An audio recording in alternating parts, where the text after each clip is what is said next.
Is my Samsung washer not filling with water?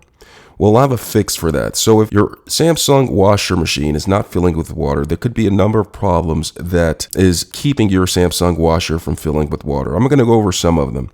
Now, when your Samsung has no water or not enough water in there, you should, one, turn both faucets on fully. Make sure that both of the faucets supplying the washing machine are turned on completely. All right, so two, make sure the door is tightly closed. Now, if your door is not tightly closed, there's a safety feature preventing your washer from actually functioning. So you have to make sure that the door is tightly closed.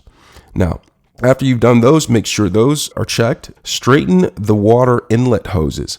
Now, sometimes the inlet hoses can have a crimp in them, and that's preventing the water from flowing to the washer. So make sure that there is no kinks in the inlet hoses. All right. 4, disconnect the hoses and clean the screens. Hose filter screens may be clogged.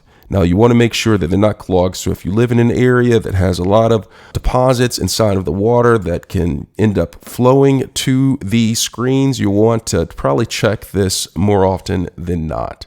So that's an issue that you should probably check after you've checked the first 3. And there's also another thing that you can check for. Open and close the door of the washer, then press the start button. Now, if you've gone through all of these, your problem should be solved. If not, you probably have to call a service repairman to help you out. I hope this was helpful. Please subscribe to my channel for more great content. Thanks a lot for watching.